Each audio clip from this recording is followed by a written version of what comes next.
Hey, are we all set for the move? Yeah, I've sent all your stuff to your parents' house. Dany's expression shifted to one of disbelief. Little did he know, a darker reality awaited him.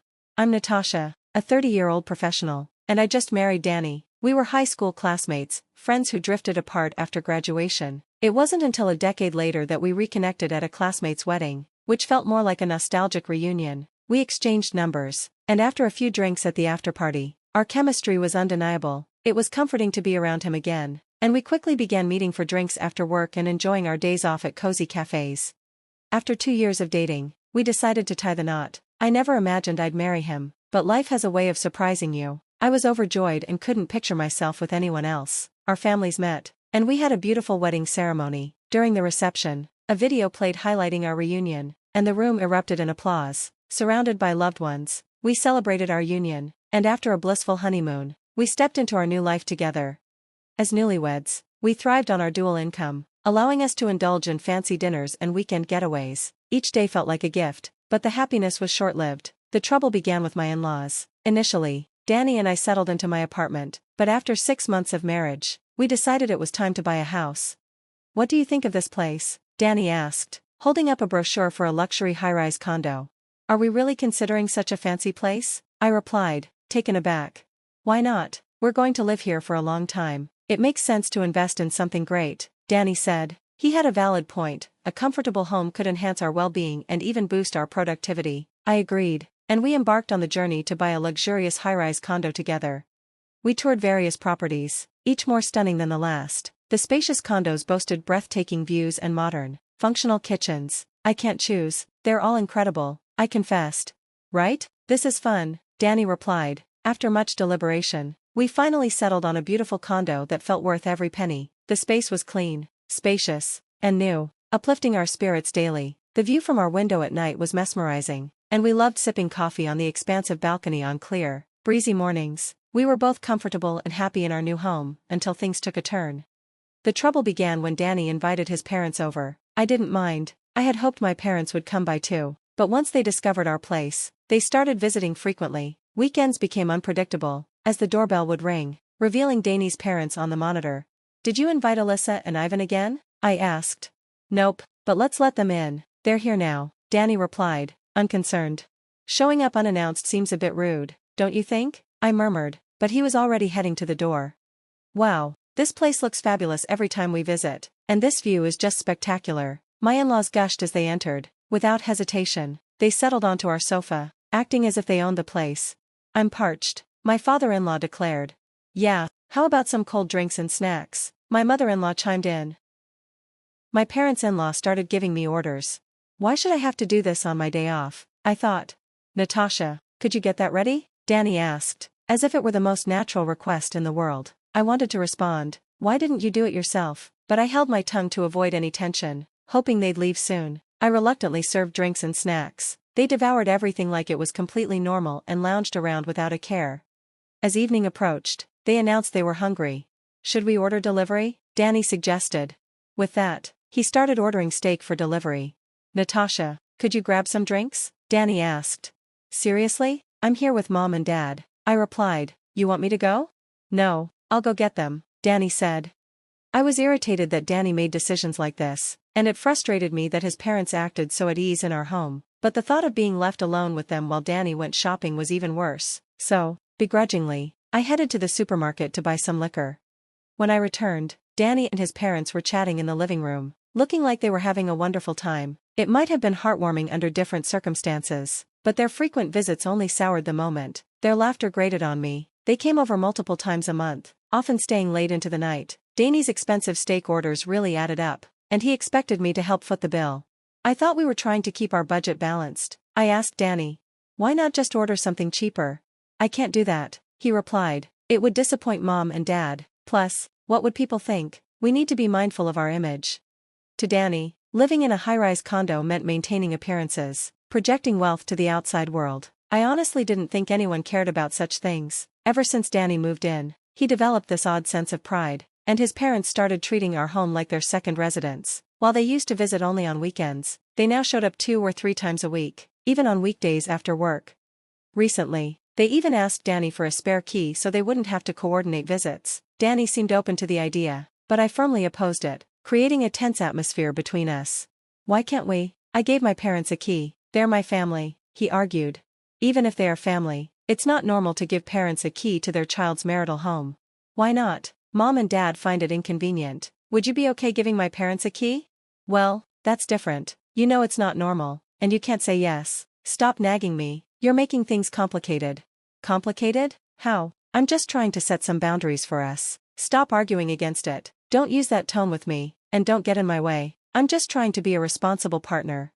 After that heated exchange, we fell into a tense silence. I didn't feel like I had done anything wrong. Dany, perched on his pedestal, refused to acknowledge his mistakes. He continued inviting his parents over as if nothing was wrong, and I had grown weary of their constant presence. Now, I made it a point to leave whenever Dany brought them over. Of course, he complained about it. Hey, it's rude to leave when my parents are here, he said one day. Why do I need to be here? You three are just chatting and relaxing, I shot back. Well, they're guests in our home. You should be serving them drinks and snacks. They're here all the time. Why should I play host? Do you think I'm a housekeeper? No, that's not it. My parents expect you to do this because you're my wife. Don't use your parents as an excuse. I work too. You know, we should share the household duties.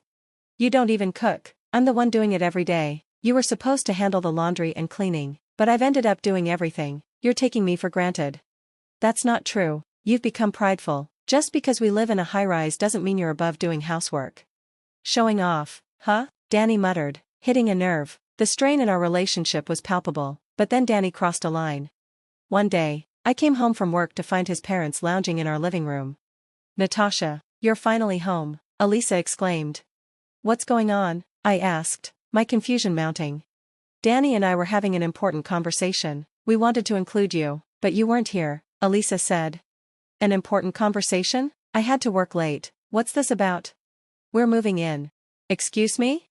We discussed it. Since you didn't want to give them a spare key, Mom suggested we could all live together instead. It solves the problem. I thought it was a good idea, so we decided to move in. We even have a spare room. How can you decide this without me? We talked it over. It's your fault for not being here. That's right, it's your fault, Dany added. No, if it's that important, you should have told me in advance. I don't approve of this arrangement. At my words, his parents exchanged displeased glances. Why should we need your approval, especially when you're only living here because of Dany? They challenged. I was stunned. See, Natasha always gets carried away. It's hard having her as a wife, Dany chimed in. That's when it clicked. Dany had told them he bought the apartment. In reality, it was in my name, and I was covering 80% of the mortgage. No, actually, Dany wasn't contributing anything financially. I was shouldering the entire burden. Dany, now getting carried away, warned, if you keep defying me, we're getting divorced, you know. Oh, I guess that means she'll be kicked out of the house, huh? If you want a comfortable life, you better not defy us, my parents-in-law provoked, backing Dany up just like he did. In that moment, all the love I had left for Dany evaporated. I'm done with this, all right, let's get divorced. What? The moment the word divorce left my lips, it was as if a dam had broken. I can't continue with you. The shock on their faces was palpable, but they quickly regained their composure, unwilling to be belittled by their son's wife. Leave her, just like she said, his parents urged. Yeah, Dany, we don't want to live with her either. Persuaded by their words, Dany seemed to resolve to go through with the divorce. Fine, start packing and move out, we're done. I'm glad Dany agreed to the divorce, so no distribution of property then? I asked, trying to gauge his reaction. Of course not, I won't give you a penny. Lucky for me, Dany wasn't the sharpest tool in the shed. Can I have 2 or 3 days? I need time to prepare for the move. Hurry up, the weekend's coming up, Mom and I could go on a trip. Oh, how nice, let's go to Hawaii, they chimed in excitedly. As they chatted about their upcoming trip, I felt a wave of relief wash over me. Once they left for their parents' home, I immediately contacted a moving company. I had them pack up all of Dany's belongings and arrange for his move. A few days later, Dany returned home alone, his disappointment evident when he saw me. What, you're still here? He said, frowning. Seeing your face really ruins my good mood after a nice trip, I replied coolly. Oh, really? Could you send the divorce papers then? Fine, whatever, annoyed. He filled out the divorce papers and handed them to me with a rough gesture. Hey, are you done with your moving preparations? I still see some of your stuff. Yep, I've shipped all your belongings back to your parents' house. Nothing of yours is left in my room. Dany looked shocked. What do you mean? Did you really forget this house is in my name? I make way more money than you do. Have you forgotten what's real while lying to Elisa and everyone else? It finally seemed to dawn on him what was happening, and I could see his confidence begin to crumble. Hold on, so Mom and I can't live in this house? No, you can't. This is my house, plus, my parents are moving in today. What right do you have to? Before he could finish, my parents arrived. Ah, they're here. Dany's face drained of color as my parents entered. Dany, I heard from our daughter. Seems like you've been treating her pretty badly, my dad said, his voice low and dangerous. Well, you see, Dany stammered, clearly flustered. Don't bother making excuses. I don't want to look at you. Get out of my daughter's house now. The intensity of my dad's anger frightened Dany, and he quickly left. Once he was gone, I immediately filed the divorce papers, officially ending my marriage. Though my parents-in-law called and yelled at me, they were speechless when I explained everything. I assumed they heard the truth from Dany. You're kidding me, so the penthouse wasn't something Dany bought? They exclaimed, incredulous. Please, Natasha, we've already sold our house, let us stay in yours, they begged. How dare you even ask that? My parents have already moved in, so give it up. I hung up the phone, feeling a sense of relief.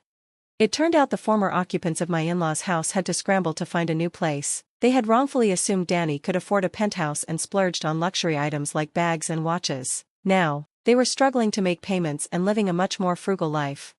On the other hand, I was thriving at work, producing excellent results. My mom helped with household chores, allowing me to focus on my job, something I was incredibly grateful for. I was saving money and living happily in a luxurious penthouse with my family. Though my marriage had failed, I was determined to aim for even greater success in my career.